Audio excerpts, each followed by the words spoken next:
ক্রমাগত তো এই ঘটনাগুলো চলছে, সেগুলো একটার পর একটা যখন দেখছি, তারপরে আমাদের এখানে আসা ছাড়া আর কোনো উপায় নেই। কোনো এক দ্বীপ যখন নিভে গেছে, আজকে যখন অনামিকার সাথে এরকম একটা ঘটনা ঘটেছে, আমরা চাই না সেখানে আমাদের কোনো আরেক প্রিয়জন সেখানে থাকুক। যাদবপুর নাকি মুক্তাঙ্গন, যাদবপুর গাজার ঠেক হয়ে দাঁড়িয়েছে। বাইরে থেকে চোখটা সুন্দর দেখতে হলে হয় না, বাস্তবে সেই চোখের মধ্যে কতটা দৃষ্টি আছে সেই জিনিসটাও দেখা জরুরি। আজকের দিনে এতগুলো লড়াইয়ের পর, এতগুলো আন্দোলনের পরেও কেন সিসিটিভি সেখানে লাগতে দেওয়া হচ্ছে না, সেটা এখন একটা বড় প্রশ্ন।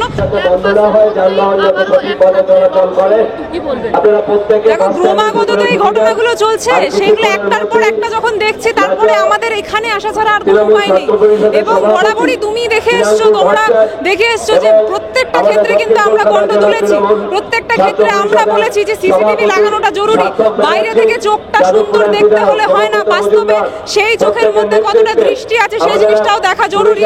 তাই যাদবপুর, আমরা বিভিন্ন মানুষের মুখ থেকে এই জিনিসটা শুনি, এটা আমরা জানি যে যাদবপুর শিক্ষা ক্ষেত্রে কতটা এগিয়ে, কিন্তু যখন এই সিসিটিভির কথা আসে, তখন আমরা যখন দাবি করি, তখন কিন্তু এসএফআই থেকে শুরু করে বিভিন্ন তারা সেখানে যারা রয়েছে নেতৃত্ব দিচ্ছে, তাদের কণ্ঠে একটা কথা উঠে আসে যে না, যাদবপুর নাকি মুক্তাঙ্গন, যাদবপুর গাজার ঠেক হয়ে দাঁড়িয়েছে, নেশার ঠেক হয়ে দাঁড়িয়েছে।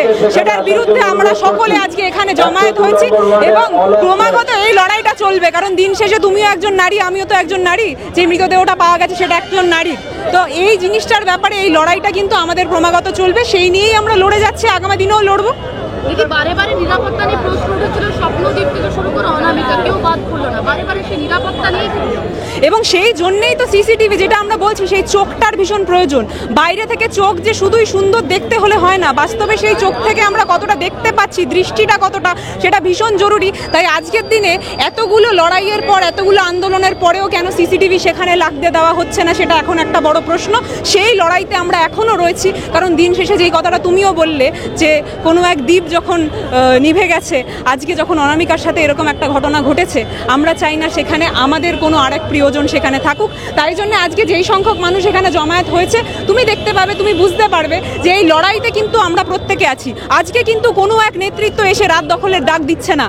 তারা কিন্তু সেই সময় বলেছিল, এত কথা বলেছিল, আজকে সেখানে নারী নেই, আজকে সেখানে সুরক্ষা নেই, আর আবারও তো সেই কথাটাই উঠে আসছে। তাহলে এখন আমরা কণ্ঠ তুলছি না কেন?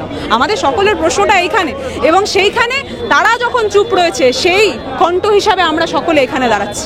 আবারও আমরা এখানে এসেছি, আগামী দিনে এই লড়াই চলবে। দিদি, ক্যাম্পাসের চারদিকে আমরা আজকে দেখলাম যে বিভিন্ন রকম নেশাজাতীয় দ্রব্যের সামগ্রী পড়ে রয়েছে, কি সেই বিষয়ে তো আমরা বারবার বলছি, এবং এইটাই যে বিশেষ কারণ ওখানে সিসিটিভিটা লাগতে দেওয়া হচ্ছে না, এই বিষয়ে তো আমরা বারবার বলেছি।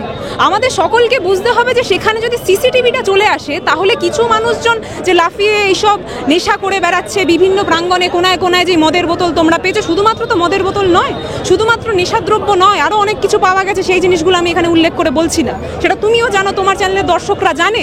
সেই বিষয়ে কণ্ঠ আমরা সেই সময় তুলেছিলাম, আগামী দিনেও তুলছি। এবং বাস্তবে এইটার সাথে লড়াইটা আমাদেরকে করতে হবে, কারণ সেখানে কিছু কুলাঙ্গারদের জন্য সেই জায়গাটাকে, সেই শিক্ষাঙ্গনকে আমরা নোংরা হতে দেবো না। দিন শেষে এই যাদবপুরে তো আমরাও থাকি, আমরা প্রত্যেকে, আমি অন্তত যাদবপুর বিধানসভার একজন মেয়ে, তো সেখানে যখন যাদবপুর এই জায়গাটা উঠছে, তখন স্বাভাবিকভাবে আমার বিধানসভাও কিন্তু কুলসিত হচ্ছে। সেই জিনিসটা আমরা হতে দেবো না, আমরা কোনো শিক্ষা প্রাঙ্গণ কুলসিত হতে দেবো না। এটার লড়াই আমরা ক্রমাগত চালিয়ে যাব। আরো ভালো ভালো খবর দেখতে সাবস্ক্রাইব করুন বাংলা হান্টের ইউটিউব চ্যানেল। বাংলা হান্টের আরো খবর দেখতে নজর রাখুন। বাংলা খবর মানেই বাংলা হান্ট।